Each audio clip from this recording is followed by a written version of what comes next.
Jessie, born in Lebanon, Wilson County. Pretty much spent most of my adult life from about 14, 15 up, running the streets of Woodbine, South Nashville, Antioch, West Nashville. Um, can't even lie, I had some good days, but most of that was bad living. And all started off with before I was ever addicted to drugs, I was addicted to the street life. Before I ever did drugs, I was addicted to money, which led me to be addicted to drugs. I have an addicted personality. I can be full blown addicted to anything just like that. Took my first Percocet when I was about 16. I had smoked weed, acid, mushrooms, psychedelics and stuff up until then, but at the age of 16, I took that first Percocet, and the opiates took a hold, and they never let go.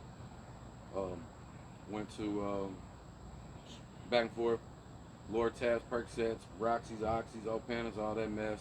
Tried heroin for the first time. Went to prison 2015. Um, Before that, back up about 2012, I think, 2010, I buried my first wife to an overdose. Buried all four of my baby brothers to an overdose. Um, Countless friends, best friends, whatever. And that wasn't enough for me. That wasn't enough for me to look at my kids, and they done buried one parent, two parents, and I'm still out here just living like it's okay for them to bury another one. In all reality, I didn't want to be alive. I didn't want to die, but I didn't want to be alive no more. So 2015, prison, clean for a year, get out, stay clean for 2 or 3 years, 3.5 years, but I really didn't want to be clean. I still wanted to be out getting high, running and living that street life. I'm addicted to that street life. But I didn't, because I done got remarried since then. Um, I knew what was gonna happen if I did. End up 2018, I'm in Baltimore City. Had one of the best jobs I ever had in my life. Make probably $2,500 a week, salary paid, company credit card, hotel card, gas card, per diem money. Living a great life. Got house, brand new vehicles. Everything's great. And for Jesse, when everything's great, that's when he likes to really really have fun. So I stay at Harris in Baltimore because I run that route all the time. And I'm in there playing poker. End up meeting a guy buying dope. What I do, go straight to the bathroom. What happens? Overdose, straight out. First time I ever overdosed in my life. Been shooting heroin at that point for probably 10 years, 12 years. Luckily, somebody come in there and found me. They hit me with Narcan. I come back to. What I do, they'll straight out, straight to the room, go finish shooting dope. Get up, come back to Tennessee, and it's right back to them people, places, and things. 2019, I'm like, okay, I gotta quit this. Uh, so I go get on Suboxone. So it's back and forth between dope and Suboxone, dope and Suboxone. Then 2020 hits, COVID, and at this point, I'm a lead plumber. I make really really good money. I do commercial hotels, and that's always been a part of my problem. My drug addiction is I had too much money. I don't have them homeless stories, and I lost my kids. I didn't ever have to deal with none of that, um, because I, that hustle in me. I was always a hustler, and I always worked, but that always led me back to bad things. And it brought me to this point to learn money don't bring happiness. Because it took the drugs, taste crazy as it sounds, the drugs took me way out there, but they also brought me all the way back to 2020. COVID hit. It was over with. I was laid off from my job. Um,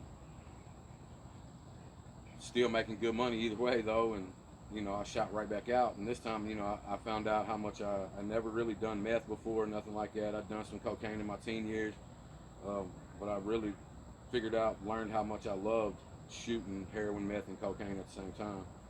Up until the point where it got so bad, the methamphetamine, drive you pretty much insane on a daily basis, being up for 10, 12, 14 days at a time.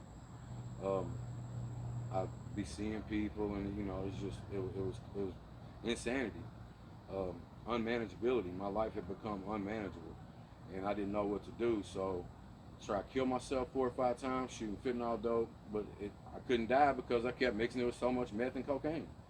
Um, all the way until November of 2020.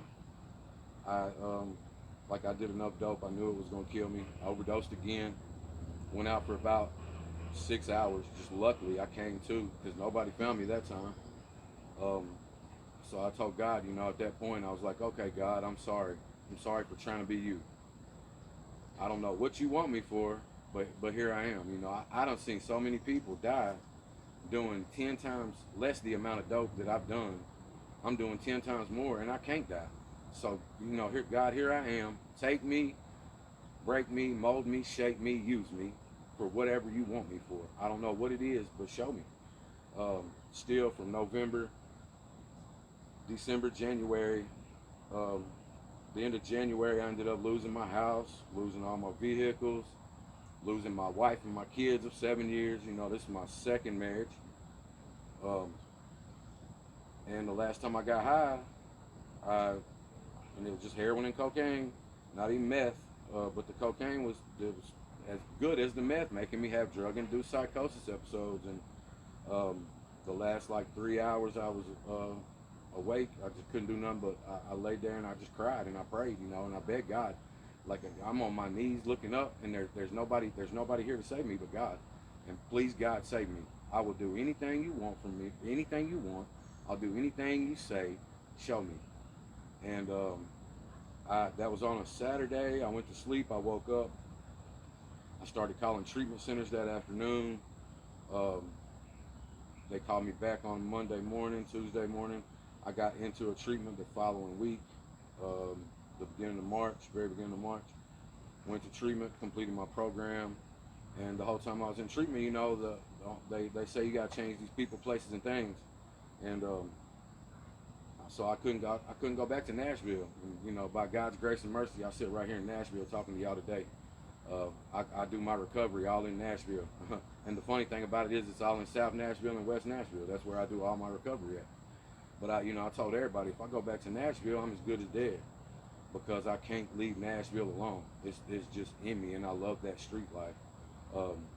But like I said, it's only by God's grace and mercy that when I come home, I went to a Narcotics Anonymous meeting in South Nashville, in Woodbine actually, and I go there almost every day of the week. If I'm not at church on Wednesday night or Sunday night, I'm usually in South Nashville or West Nashville at a meeting and working my program. And it's like I said, it's by right I should be by right I should be dead. By law I should be in prison. By His grace and mercy I sit here today. A big shout out to Damon for giving me this opportunity to share with y'all, man, because if I can touch one of y'all to let you know there's help out there, man. It's okay to not be okay. It's okay to be broken. It's okay to ask for help. It's okay to say, hey, I can't do this anymore. There's plenty of there. Where I come from, we all got the same last name. I'm Jessie, addict. I'm a drug addict. I work a simple, spiritual, non-religious program known as Narcotics Anonymous, and it's helped to save my life. If I didn't have God, I wouldn't have my recovery. If I didn't have recovery, I wouldn't have God. And if I didn't have them both, I wouldn't have the life I have today. And I just want to let y'all know, there are better days coming.